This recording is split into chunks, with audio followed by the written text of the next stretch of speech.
Connor McDavid is fast. And I'm not talking just about how fast he can skate and stick handle. It's how he processes the game, how he's able to put it all together to take advantage of opponents, find holes, and take advantage of opportunities for shots and passes, which lead more and more often to goals and assists. Case in point, his burst past Toronto Maple Leafs defenseman Morgan Rielly in the Oilers' early January game in Toronto. Most Oilers fans know the goal.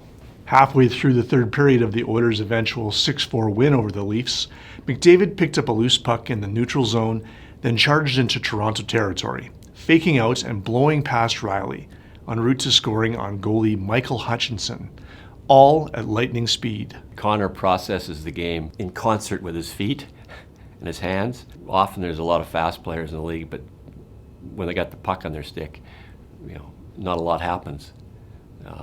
But Connor can do it at a very high speed. And I think the game for him, as it did for Gretzky, slows down. The stuff that's happening around him, while he's going fast, the stuff going around him slows down, and he's able to get out of the way of people and that sort of stuff and get around people. Connor McDavid, what he does, he seems to play the game as if he were watching it from the press box. It's almost like he's playing PlayStation or something like that, and he sees the entire ice while he's on it. And the things that we notice from the press box, the plays that he makes, you look at that and you go, how could he have possibly seen that? Because we've seen it, because we get an opportunity to see the entire ice. But Connor McDavid seems to know where everyone is on the ice at all times. And I think that's the thing that makes him really special, is just his awareness and his ability to know what's going on and what's going to happen. And we saw when Wayne Gretzky was here, we all follow Wayne Gretzky. Wayne Gretzky wasn't the greatest skater. He didn't have the hardest shot. He wasn't the biggest and strongest guy, but he was such a great anticipator of the game. He knew where the puck was going before it got there, so that's why Gretzky was always there. McDavid is the same way. He knows where the puck is going before it gets there, but he gets there and then he can take off with it. He's the best one-on-one player I've seen in a long time. If you make it to the NHL, especially as a defenseman, you should almost never get beat one-on-one. You're in the NHL, that's the best league in the world. But Connor makes even the Drew Dowdys and the All-Stars look bad some nights because he's so good. And these are the best defensemen in the world, and he's the best player, and he's able to take on players one-on-one and go between defensemen as well. And I haven't seen that in a long time. He's not afraid to take on players, and you see defensemen just the fear in their eyes when Connor McDavid's coming at them with full speed, and he's made Norris Trophy type defenseman look absolutely silly. Just the ability he has to skate with the puck, to move the puck, and to see the ice. And I think that's what makes him such a special player. And it's one of those things, if you can do those things at 100 miles an hour is one thing. If you can do those things at 100 miles an hour with the puck on your stick, that's another thing completely. And I think that's what separates him from the pack. The opportunity to play alongside McDavid gives players more chances to score. McDavid is one of the NHL's top scorers, after all. But it also presents a challenge for coaches to find him suitable line mates to play alongside. Never mind that it's a challenge for the players themselves. If you play with McDavid and you haven't played with McDavid before, I think you're pretty nervous. It's almost like a kid, looking for his first autograph of an NHL player. If you're say a farmhand called up and suddenly you're going to play with Wayne Gretzky or with Connor McDavid. I think he makes it reasonably easy to play with. I mean, he likes to carry the puck a lot as a center. A lot of centers give the puck up to their wingers pretty quickly, and they're more playmakers. He likes to carry it from farther up the ice, so if you're playing with him, I think that's something you have to get used to. But he's such a good player. I'm sure he says, just get open and I'll give you the puck. It's like Wayne used to say. Don't be watching me, just go to some place that's open and I'll get you the puck. I don't want you watching me like you're sitting in the 8th row having a beer. You're on the line, so get open and I'll get you the puck. Once Connor McDavid steps over the boards, everybody on the ice knows that, recognizes that, and all the attention is on Connor McDavid just because of his explosiveness and his ability to beat anyone one-on-one. I don't care who it is, he's able to beat anyone one-on-one. Teams have to really kind of play him in bunches. They have to go, they can't just have one guy on Connor McDavid. You really have to have support, especially when you're on the back end. And that creates gaps and holes and spaces for other players to exploit. And I think That's the big thing when you're playing with Connor McDavid. He's always going to get double teamed. Someone's always going to come and help the defensive partner, and they're going to create gaps behind and spaces behind. And the thing is with McDavid, sees the game so well, he's going to be able to find the puck and get you the puck in those spaces. And I think that's what you have to recognize when you're playing with him. You have to recognize where the spaces are being created. It's just the attention that he gets on the ice.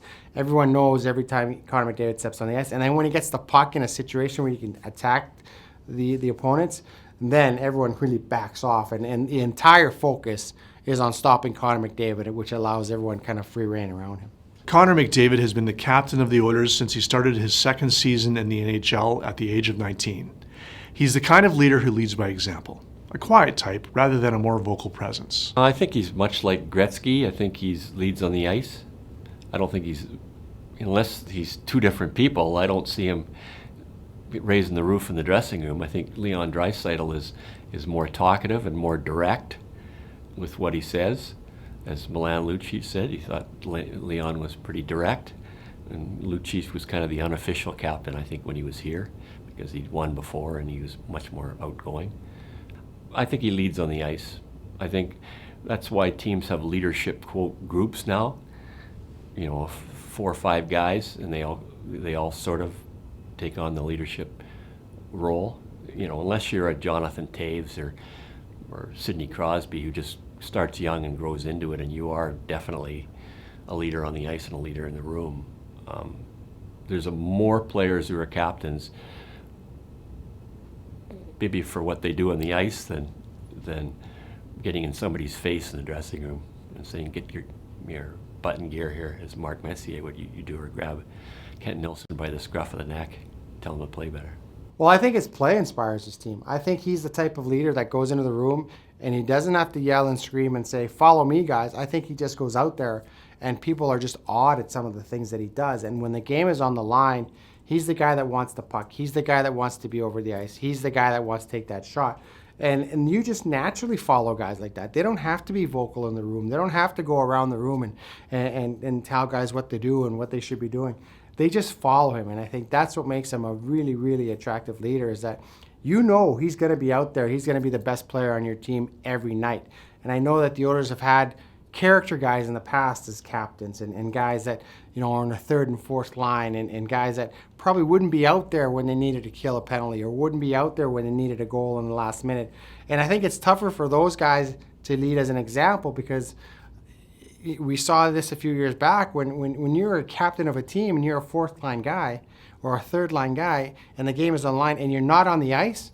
I don't care what you say in that dressing room, you're not leading. And I think that's the difference between Connor McDavid right now. He doesn't have to say anything in the dressing room, but they know when the team needs a goal, when they're down a goal, he's the guy that's going to be out there to get it for them. And I think people just naturally tend to follow people like that and players like that, and I think that's what makes him an effective leader. He's a quiet guy. From what I understand, he's very personable with his friends, but for us, for the media, he's a quiet, guarded type, and I think that's just the way his personality is. You're not gonna sit down beside Connor McDavid and just have a long conversation about whatever if you're not his teammates. His teammates, obviously, he reacts and he treats them differently, but he's a guarded guy, and he's a guy that he likes his privacy and he keeps to himself, in a sense that he's not an outgoing personality. He's not an extrovert. He's kind of introverted in that way, and that's just the way he is, and not everyone has a great, big, booming personality that you're attracted to. Connor McDavid, not. He's the quiet guy in the corner, the quiet superstar, and I think that makes him unique as well, because he's a star, but he's not telling you how good he is. I think he just goes out there and plays, and then he's kind of a humble guy in that way.